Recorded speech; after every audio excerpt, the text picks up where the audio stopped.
Welcome to English Awakens, the podcast where you find inspiration and practical wisdom to live a life of purpose. I'm your host, and today we're diving into a topic that can bring hope to your heart. Why God has a plan for you. Have you ever felt lost, wondering if your life has meaning? Maybe you faced a setback, a lost job, a broken dream, and thought, why is this happening to me? What if I told you that every step, even the hard ones, is part of a bigger plan for your life?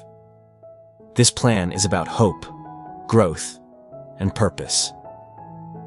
In this episode, we'll explore why you can trust that there's a path for you and how to walk it with faith and courage. Grab your headphones, find a quiet place, and let's start this journey to discover why God has a plan for you. Chapter 1. Understanding your life's purpose. This story is about you, the person listening right now. You're someone with dreams, challenges, and moments when you wonder, what's my purpose? Maybe you faced a tough time, like failing at something important, and thought, does my life matter? Or maybe things didn't go as planned, and you felt stuck. These moments make you question if there's a bigger plan for you. Why do we doubt our purpose? First, life can feel random. When things go wrong, like losing a job or facing rejection, it's easy to think, there's no plan here.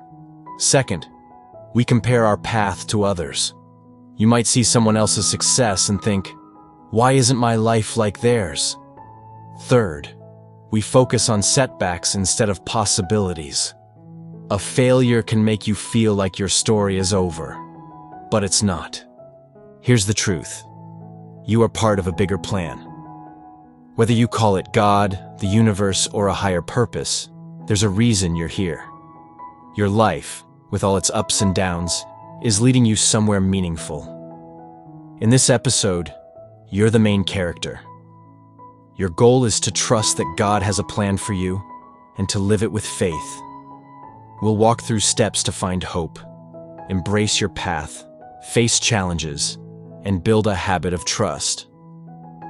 Chapter 1 is about understanding your life's purpose. It's not random. It's part of a plan. Let's move to your goal. Chapter 2. Trusting the plan. Your goal is to trust that God has a plan for you, even when life feels uncertain.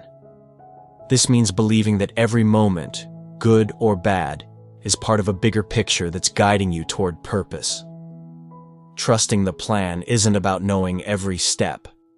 It's about having faith that you're on the right path. Why is this goal so powerful? Because trust gives you peace. When you believe there's a plan, you stop feeling lost. Maybe you want to find your dream job, but doors keep closing. Trusting the plan means saying, this setback is leading me somewhere. Maybe you're facing a hard time, like a health struggle. Trust means believing there's hope ahead. This goal helps you live with courage and hope, no matter what. How do you set this goal? First, think about what trusting a plan means to you. Maybe it's finding peace in tough times or believing your struggles have meaning. Second, make it clear. Say to yourself, I trust that my life has a purpose. For example, I trust that my challenges are part of my plan. Write it down or think it in your mind. Let's try this now. What does trusting a plan mean to you? Maybe it's believing in hope or purpose. Say to yourself, I'm learning to trust my path. If you have a notebook, write, I trust my life's plan. This sets your goal. Chapter 2 is about your goal, trusting that God has a plan for you. It's the light that guides your way. Let's see what's holding you back. Chapter 3. Doubt and uncertainty. The biggest obstacle to trusting God's plan is doubt and uncertainty. These are like dark clouds that make you question if there's a purpose for you. Maybe you faced a failure and thought, why did this happen? Or you look at your life and think, this doesn't feel like a plan. Doubt is the conflict that stops you from moving forward. Why do doubt and uncertainty feel so strong? First, Setbacks shake your faith. If you lose something important, like a relationship or a goal, you might think, there's no plan here. Second, we want control. You might say, if I don't know what's next, how can I trust? Third, we compare our struggles to others' successes. You might see someone else's life and think, their plan looks better than mine. This doubt creates a cycle. You question your path, so you feel stuck. Feeling stuck makes you doubt more, so you stop moving forward. For example, you might want to try a new path, but doubt says, what if it's a mistake? So you stay still, and the uncertainty grows. But you can break this cycle. Your life has meaning, even when you can't see it. Let's pause for a moment. Think of one time doubt made you question your purpose. Maybe a setback or comparison made you feel lost. What did you think? Say to yourself, doubt is normal, but my life has a plan. Write it down or think it. This helps you see the conflict clearly. Chapter 3 is about the conflict, doubt, and uncertainty. They hide your purpose, but you can find it. Let's explore a turning point that changes everything. Chapter 4. Every step has a purpose. Here's the turning point. Every step in your life, even the hard ones, has a purpose. Your setbacks, struggles, and joys are not random. They're part of God's plan to shape you, teach you, and guide you. This twist changes how you see your life. Instead of seeing failures as dead ends, you see them as lessons leading you forward. Why is this twist so powerful? Because it gives meaning to every moment. If you failed at something, it might have taught you strength. For example, losing a job might lead you to a better path. If you faced a tough time, it might have made you kinder. Every experience is a piece of the puzzle, building a life of purpose. This twist helps you trust that even when you can't see the plan, it's there. How do you embrace this truth? First, reframe your struggles. Instead of, this failure means I'm lost, say, this failure is part of my plan. Write down one setback and what it taught you. For example, I failed at a project, but it taught me to try again. Second, look for lessons. Think of one hard moment and ask, what did I learn? Maybe it was patience or courage. Third, say thank you. Thank God, the universe, or life for guiding you, even through challenges. Let's try this now. Think of one setback, like a failure or hard time. What did it teach you? Maybe strength or kindness. Say to yourself, every step has a purpose. Write it down or think it. For example, my struggles are part of my plan. Why does this twist matter?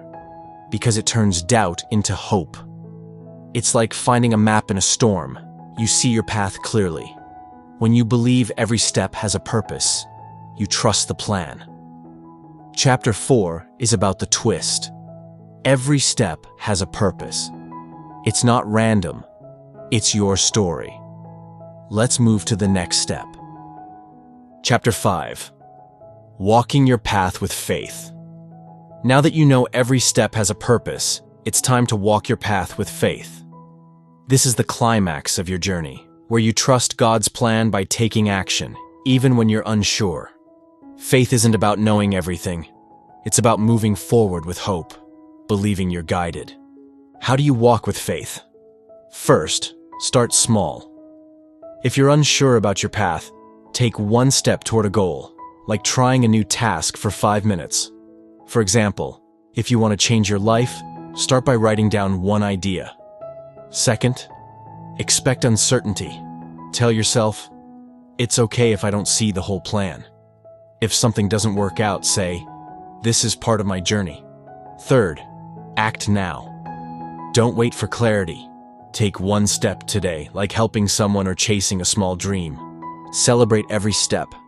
Did you try something today? Say to yourself, I'm proud of my faith. Write it down or tell a friend. Celebrating builds trust. You can also try a daily challenge. Each day, do one thing that shows you trust your path, like saying yes to an opportunity or resting when you need it. Let's make it real. Think of one goal or dream you're unsure about. What's one small step you can take today?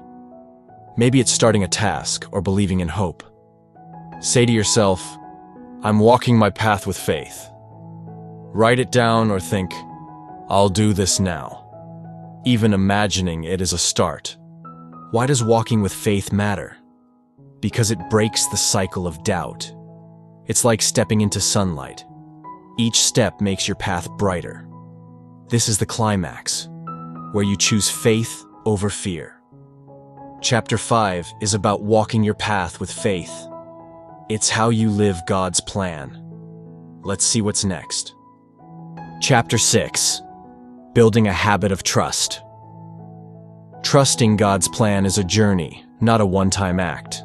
To make it last, you need to build a habit of trust. Like eating well or staying active, trust grows stronger with practice. This habit helps you face uncertainty with confidence every day. How do you build this habit? First, set a daily trust goal. Choose one small action to show faith in your path. For example, say, I trust my journey every morning, or write down one thing you're grateful for, like, I'm thankful for today. Second, track your progress. Keep a notebook or use your phone to write what you did. For instance, today I trusted my path by trying something new. Seeing your efforts builds hope. Third, surround yourself with positivity. Spend time with people who lift you up. Listen to music that inspires you or watch videos like this podcast. Positivity makes trust easier. Finally, be patient. Some days you'll feel hopeful. Others, doubt might creep in. That's okay. If you doubt, say, I'll trust again tomorrow. Let's try this now. Think of one trust goal you can do every day. Maybe saying, I trust my plan, or writing one hopeful thought. Write it down or think, I'll do this daily. If you miss a day, just start again. Why does a trust habit matter? Because it makes faith your default. It's like strengthening a muscle. Each act of trust makes you stronger. Every step builds a life of purpose. Chapter 6 is about building a habit of trust. It's how you keep God's plan alive. Let's bring it all together. Chapter 7. The lesson. Let's wrap up with the big lesson. God has a plan for you, and every step is part of it. Your struggles, joys, and even your doubts are not random. They're shaping you for a purpose. Trusting this plan means living with faith, taking action, and believing in hope, no matter what. You don't need to see the whole path to walk it. Think about your life. What's one moment you felt lost or unsure? Maybe a setback or doubt made you question your purpose. You don't have to stay there. Try one tip from this episode. Maybe write down one lesson from a struggle like, this taught me strength. Maybe say, I trust my plan, out loud. Or take one step, like chasing a small goal today. Every choice proves you're part of something bigger. Let's make it real. Take a moment now. Pause the podcast if you need to. Think of one doubt or struggle, like a failure or uncertainty. What's one step you can take to trust your plan? Say to yourself, I trust God's plan for me. Write it down or think it. Tell yourself, my life has purpose. Why does this matter? Because life is too precious to live in doubt. Your path, with all its twists, is like a river leading to a beautiful place. Every moment you choose trust, you create a story of hope. You don't need to be perfect, you just need to believe. That's the lesson. When you trust God's plan, you live a life of purpose and joy. Start today and keep shining. As we close this episode, I want you to feel hopeful. God has a plan for you, and every step counts. Pick one small action today. Maybe say, I trust my path, write a lesson, or try something new. You don't need to know everything. You just need to start. Every step shows you're part of a bigger plan. Thanks for listening to English Awakens. If this episode gave you hope, share it with a friend who needs it. Stay tuned for more stories and tips to live boldly and grow. Keep trusting your plan, and I'll see you in the next episode.